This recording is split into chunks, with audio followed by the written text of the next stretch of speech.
Ahojte. Takže máme tu ďalšie video. No a mňa veľmi zaujala takáto téma. To sú najdesivejšie experimenty na ľuďoch. To sú aj toho človeka. Ale človek je tohoto schopný. Experimenty na ľuďoch a etika a výskum už sa vyvíjali dlhší čas. Ľudia snažila sa skúmať tieto experimenty, ale nielen v koncentračných táboroch. A koncentračné tábory sú taká súčasť toho, o čo sa ľudia pokúšali. Najmä SS-asi, títo vojaci, pokusy sa vykonávali zväčša na väzňoch, otrokoch a niektorých prípadoch dokonca aj samotných lekárov. A takto by som vám chcela toto priniesť, ktoré sa už by sa nemali opakovať. No, neviem, či sa to nestáva v niektorých krajinách, no ale ja sa vám budem snažiť tam niečo povedať o tom. A tu je Stanfordský experiment. Išlo o psychologickú štúdiu ľudských reakcií na pobyt vo väzení.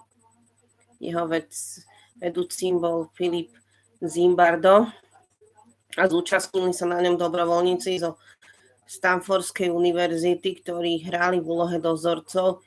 Odsúdený výsledok bol zarážajúci. Ale toto není o tom, že vlastne v týchto nacistických táboroch, ale je to aj niečo v nacistických táboroch.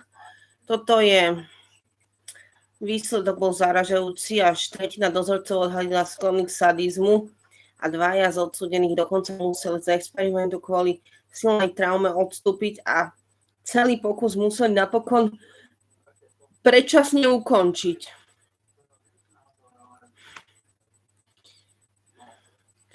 Ďalší experiment je projekt 4.1. Cieľom experimentu bolo sledovať stav ľudí v Maršalovských ostrovoch, ktorí boli vystavení radioaktívnemu spádu z testovania jadrovej bomby na atole Bikini dňa 1. marca 1954. Počas prvých 5 rokov od explózie sa počet potratov u žien zvýšil takmer dvojnásobne. O 10 rokov neskôr sa zasa drasticky zvýšil počet prípadov rakoviny u detí. Najhoršie je, že výskum prebiehal bez akéhokoľvek snahy liečbu ľudí zasiahnutých radioaktivitou. Zoberte si to tak, že už len radioaktivita v Černobyle bola. Tiež tam zostali ľudia, ktorí vlastne tam zostali a tiež boli radioaktívni a pozomierali. Takže si to predstavte takto. Bolo to veľmi zlé a veľmi sa to akože dôkazy o tom boli. Takže aj tuto boli dôkazy o tom a ich neliečili. Takže to bolo úplne šialené. Ďalší projekt MK Ultra, americká CIA spustila v 50. rokoch minulého storočia dlhodobý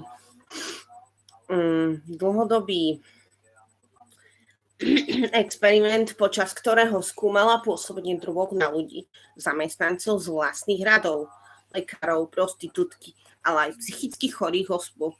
Konala sa tak napriek tomu, že išlo porušenie norm Nürnberského kódu, ktorý USA po druhej svetovej vojne podpísala. Čiže tento Nürnberský kód alebo Nürnberská zmluva bola tiež, a to najmä tým nacistom, ktorí toto robili, ktorí takto v koncentračných táboroch robili tieto pokusy, aby sa tomu zabránilo vlastne. A CIA ľuďom podala najmä LSD a iných drogách, Iné drogy sa v záznamoch nepíše, keďže väčšina z nich bola v roku 1973 na základe rozkazu vtedajšieho riaditeľa CIA Richarda Helmesa zničená.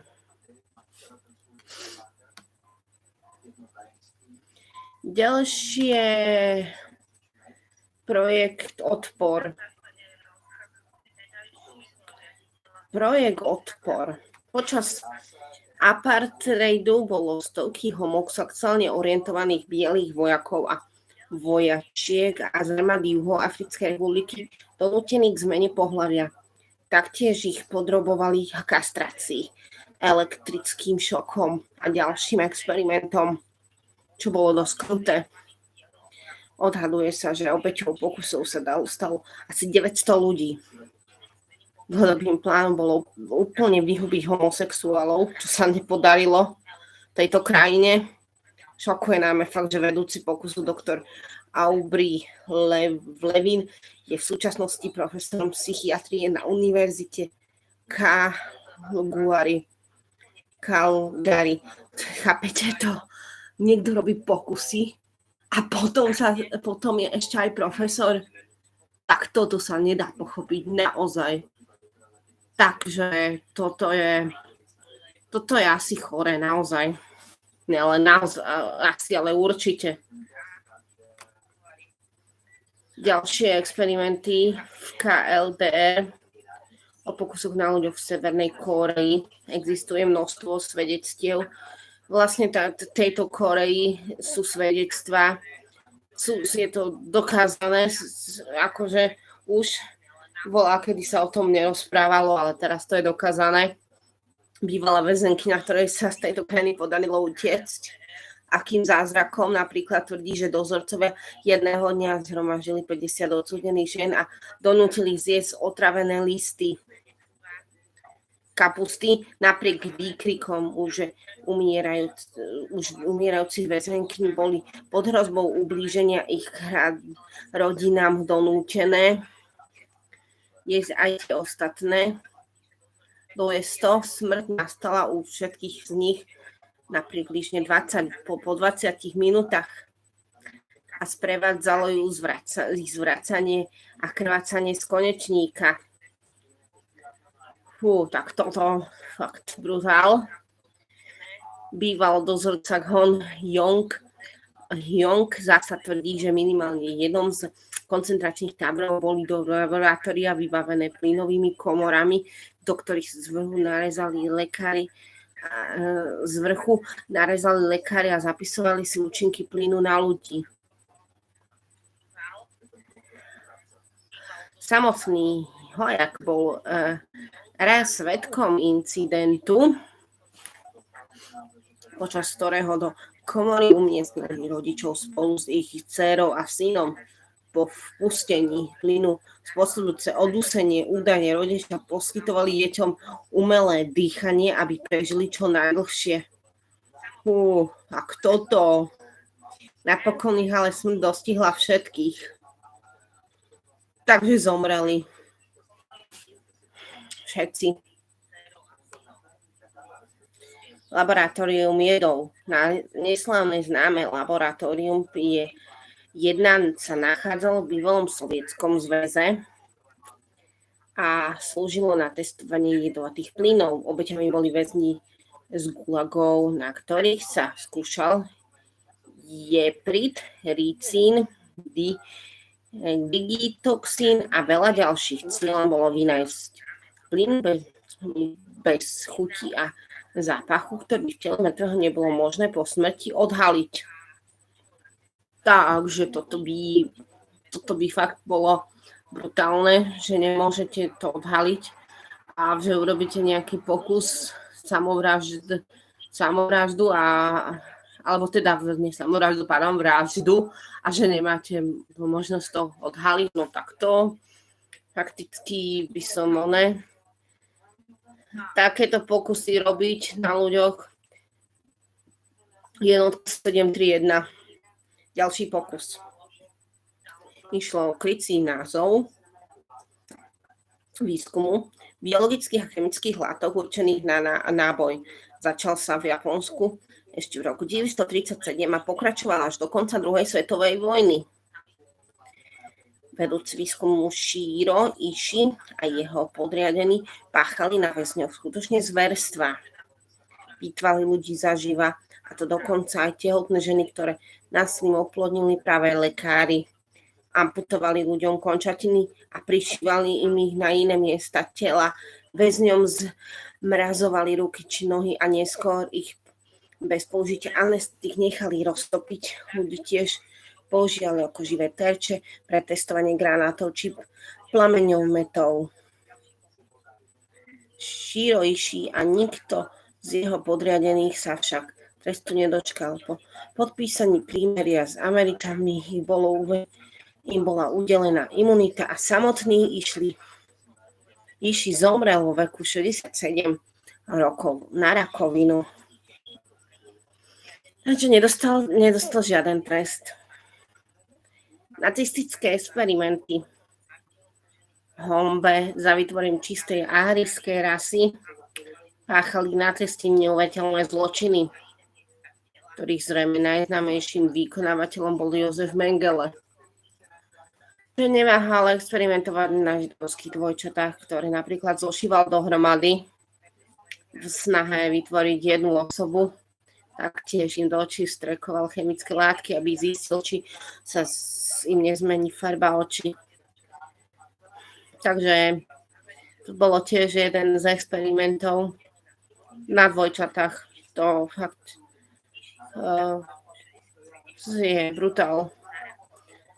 Ani Luftwaffe nezaostávala. V roku 1942 napríklad necháva väzňov nahých stáť dlhé hodiny v tresku somrázoch alebo ich ponárala do kadí s ľadovou vodou v meste Ravensbrück zasa približne od júla 1942 do septembra 1943 prebiehal pokus, ktorý sa zaoberal pôsobením sulfoniamidu na človeka. Väzňov úmyselne rozrezali a do rán im sypali drevené piliny či sklenené črepiny, aby vznikla infekcia. To musela byť riadna bolesť. Tu potom liečili sulfonamidom a overovali jeho účinky. Takže to by bolo asi všetko. No a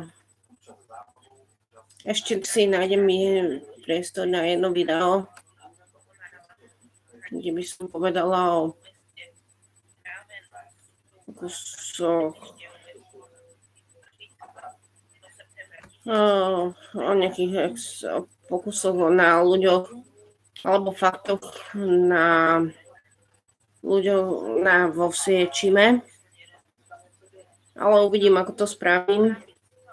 Toto by bolo asi všetko teraz video.